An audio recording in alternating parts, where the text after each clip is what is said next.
இன்னைக்கு நான் பேச விரும்பினது சிறார் தற்கொலைகள், அது குறித்த சமூக ஊடகங்கள் ஆற்றுகிற எதிர்வினை, இந்த குழப்பங்களை பற்றி தான். குழப்பம் மட்டும் இல்லை, இது ஒரு பெரிய டிசாஸ்டர் மாதிரி ஆயிட்டு இருக்குங்கிறது தான் என்னுடைய அபிப்பிராயம்.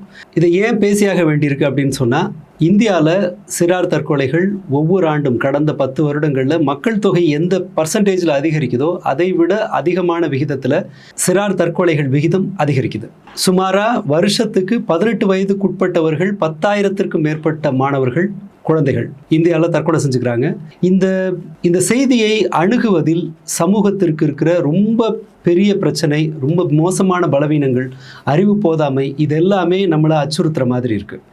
ஒரு சமீபத்தில் நடந்த ஒரு குழந்தையோட தற்கொலை குறித்து அந்த சமூக ஊடகங்களில் பகிரப்பட்ட செய்திகள் ரொம்ப அவநம்பிக்கை ஊட்டுற மாதிரி இருக்குது. முதல்ல அந்த செய்தியை எழுதின விதமே ஒரு சஸ்பென்ஸ் கிரியேட் பண்ணுற மாதிரி, சிலர் யாரும் வேணும்னு செஞ்சாங்கன்னு சொல்லலை, ஒரு சஸ்பென்ஸை உருவாக்குற மாதிரி, இறந்தது யார் அப்படின்னே தெரியாத மாதிரியான செய்திகள் வந்தது. அதன் பிறகு அந்த செய்திகள் பெரும்பாலும் பகிரப்பட்ட பதிவுகள், எழுதப்பட்ட பதிவுகள் எல்லாமே பெற்றோருக்கு குற்ற உணர்வை தெரியாமல் தூண்டுற மாதிரியான பல்வேறு விஷயங்கள் இருந்தது. இது எல்லாமே நாம் ஏன் தெரிஞ்சுக்க வேண்டியிருக்கு, இது குறித்து நாம் ஏன் கவனம் செலுத்த வேண்டியிருக்கு அப்படின்னு சொன்னால், இந்த தற்கொலைகளோட எண்ணிக்கை தொடர்ந்து அதிகரிக்குது. அவை அதிகரிப்பதற்குண்டான அடிப்படை காரணங்கள் சமூகத்தில் அதிகமாயிட்டிருக்கு. அது குறித்த கவனம் வராமல் இது ஒரு சென்சேஷனல் நியூஸ் அப்படிங்கிற வகையிலையும் 2 குரூப்பாக பிரிஞ்சு ப்ளேம் பண்ணிக்கிறதுங்கிற மாதிரியான சிக்கலான போக்கு நம்ம ஒட்டுமொத்தமாக பார்க்க முடியுது. இறப்பை எதிர்கொண்ட குடும்பத்தை கையாளுறதுல ரொம்ப பலவீனமாக, ரொம்ப பொறுப்பற்று இருக்கும் அப்படின்னு தான் சொல்லணும்.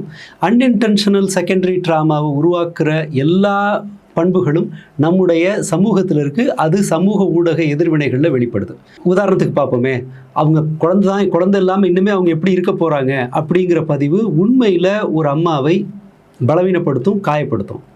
நாங்கள் இருக்கோம் உன் கூட அப்படிங்கிற பதிவு பொருத்தமாக இருக்கலாம், நாங்கள் இருக்கோம் உன் கூட அப்படிங்கிற பதிவு பொருத்தமானது. ஆனால் இந்த இடத்துல பலர் எழுதுறது, ஐயோ நான் எப்படி பார்ப்பேன் அவங்க எப்படி தாங்குவாங்க, இந்த பையன் தானே உலகமே அவன் தான் நினச்சிட்டு இருந்தாங்க. இது போன்ற பதிவுகள் பெரும்பாலும் ஒரு தாயை அல்லது ஒரு தகப்பனை மன உளைச்சலுக்கு ஆளாக்கலாம், அவங்கள தாழ்வு மனப்பான்மைக்கு ஆளாக்கலாம், குற்ற உணர்வுக்கு ஆளாக்கக்கூடும். இது மாதிரியான ஏகப்பட்ட பிரச்சனைகள் அதில் உண்டு.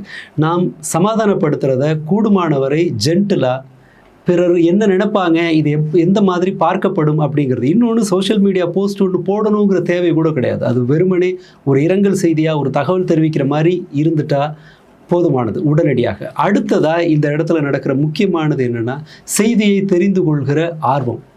இது இன்னொரு பெரிய டேமேஜ். என்ன ஆச்சுன்னா, ஒரு கட்டத்தில் யாரோ ஒருவர் அது குறித்த உண்மையை எழுதத்தான் போகிறாங்க. அல்லது நாம் வேறொரு சமயத்தில் செய்தியை கேட்கும் போதோ அல்லது நெருக்கமானவர்கள்ட்ட விசாரிக்கும் போதோ இதை நம்மளால் கண்டுபிடிச்சிட முடியும். ஆனால் அரைங்குறைமான செய்திகளை பகிர்ந்து விட்டு அதை மறுக்கிறதுக்கு இன்னொன்று போயிட்டு, எப்போதும் ஒரு துயரமான செய்தி நடக்கும்போது பல்வேறு நபர்களோட வாய்வழி செய்தி அது இன்னொருத்தர் காதில் வந்து அவங்க சொல்லின்னு தாண்டி வரும்போது ஃபஸ்ட்டு வர்ற இன்ஃபர்மேஷன் அரைங்குறைமாக இருக்கிறதுக்கான வாய்ப்பு அதிகமாக உண்டு. அந்த அரைங்குறைமான இன்ஃபர்மேஷனை வச்சுக்கிட்டு நாம் எழுதுகிற கருத்துக்கள், அதற்கு வரப்போகிற கவுண்டர் அப்படின்னு சொல்லிட்டு, இது வேறொரு தேவையில்லாத மன உளைச்சலை, இழப்பை எதிர்கொண்டவர்களுக்கு கொடுக்கும். அவங்களுக்கு என்ன செய்கிறதுன்னு தெரியாது. அவங்க ஒரு அதீதமான செல்ஃப் பிளேமில் இருப்பாங்க, அதீதமான கில்ட்டி ஃபீலிங்கில் இருப்பாங்க. இந்த மாதிரி நேரத்தில் இந்த அரைங்குறைமான செய்திகளை போடுறது அவர்களுக்கு வேறொரு நெருக்கடியை கொடுக்கக்கூடும்.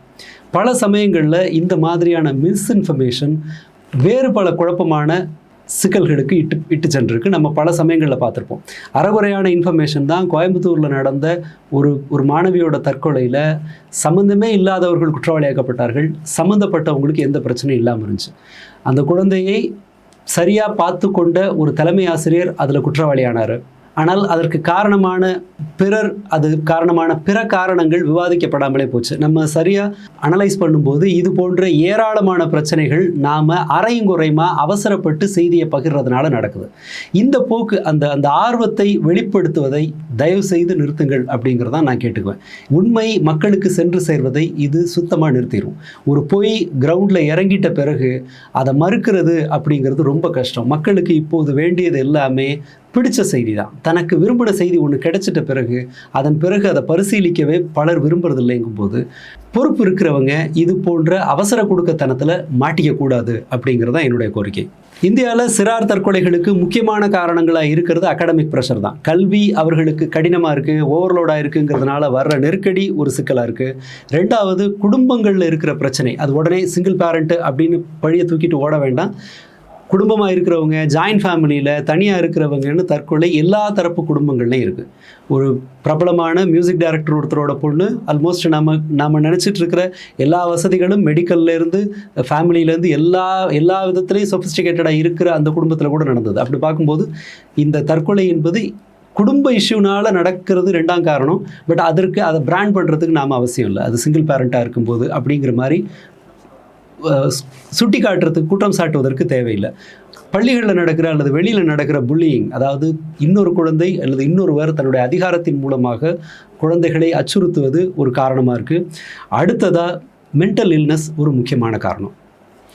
மென்டல் இல்னஸ்னால் பைப்போலார் டிசார்டராக இருக்கலாம், அல்லது ஸ்ட்ரெஸ் முக்கியமான ஸ்ட்ரெஸ் அல்ல, டிப்ரெஷன் ஒரு முக்கியமான காரணம். ஈவன் ஆட்டிசம், ADHD இதெல்லாம் கூட சிறுவர்கள் சிறுமிகள் 18 வயசுக்கு உட்பட்டவர்களோட தற்கொலையில் இதெல்லாம் கூட கான்ட்ரிபியூட் பண்ண வாய்ப்பு இருக்குது. ADHD அவங்க கொஞ்சம் இம்பல்சிவாக இருக்க வாய்ப்பு இருக்குது. உடனடியாக அவங்க ரியாக்டிவாக இருப்பாங்க. அதனால் அவர்கள் அந்த ட்ரையலை எடுக்கக்கூடும். இதெல்லாமே சிறார் தற்கொலைகளில் கான்ட்ரிபியூட் பண்ணுற பல்வேறு ஃபேக்டர்ஸ். இது எதுலேயுமே ஒரு தனிப்பட்ட குடும்பத்திற்கு பெரிய ஞானம் இருக்கணும்னு அவசியம் இல்லை. அண்ட் அதை கட்டுப்படுத்துறது, அதை ஒரு லிமிட்டுக்குள்ளே வைக்கிறதுங்கிறது ப்ராக்டிக்கலாக இந்தியன் என்வாயர்மெண்ட்டில் கஷ்டம். ஏன்னா பெற்றோர்களுக்கு பல்வேறு நெருக்கடிகள் இருக்குது. குழந்தைகளும் பெற்றோர்களும் உரையாடுவதற்கான சூழல் குறைஞ்சிருக்கு. குழந்தைகள் பெற்றோர் அல்லாத பிறர்கிட்ட பேசுகிறதுக்குன்னு ஒரு நேரம் வேணும். அது அவங்களோட கேஜெட் அவங்களோட நேரத்தை திங்குது. க்ளோஸ் ஃப்ரெண்ட்ஸ் இல்லை. க்ளோஸ் ஃப்ரெண்ட்ஸோட, மாணவர்களோட, நெருங்கிய நண்பர்களோடு பெற்றோர்களுக்கு ஒரு கான்டாக்ட் இல்லை அப்படின்னு சொல்லிட்டு நம்ம பட்டியல் எடுத்தோம்னா இது போய்கிட்டே இருக்கும். நம்மளால் நிறுத்த முடியாது. உலக அளவில் ரெக்கார்டு 5 வயசு குழந்தைகள் கூட தன் உயிரை மாய்த்து கொள்கிற போக்கை வெளிப்படுத்துது. 5 வயசுலேருந்தே கூட அந்த ஐடியேஷன் ஆரம்பிச்சிரும். 18 வயசு வரை இந்த எண்ணிக்கை வெவ்வேறு ஏஜ் குரூப்பில் இருக்குது. நான் என்னோடய பர்சனல் எக்ஸ்பீரியன்ஸில் பார்த்துருக்குறேன். 5வது படிக்கிற பிள்ளைகள்கிட்ட கூட இந்த எண்ணம் உண்டு. வெறுமனே நான் போய் என் உயிரை நானே முடிச்சுக்க போகிறேன்னு சொல்லணும்னு கூட அவசியம் இல்லை. நான் செத்து போயிட்டால் நல்லாயிருக்கும், நான் இருக்கிறது வேஸ்ட்டு, நான் செத்தா என்னோட பெற்றோருக்கு பாரம் குறையும், இது போன்ற ஸ்டேட்மெண்ட்டே கூட ஒரு அலாரம் தான்.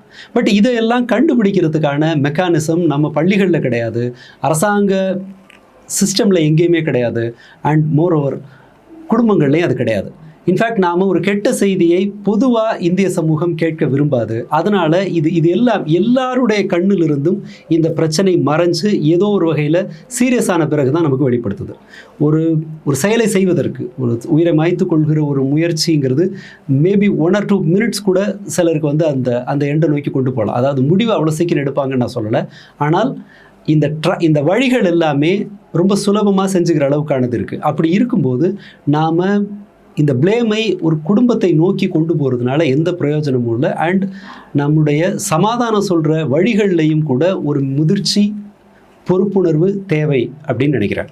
இதை தடுக்கிறதுக்கான வழிகள் என்ன அப்படின்னு பார்த்தா, அது கல்வி முறையை மாற்றுறதுலேருந்து அரசாங்கம் இதற்கான மென்டல் ஹெல்த் கட்டமைப்புகளை உருவாக்குறதுங்கிறது வரைக்கும் ரொம்ப ரொம்ப பெருசு. அது எதுவுமே ஒரு தனி நபரினுடைய முயற்சியில் நடக்கிறது இல்லை.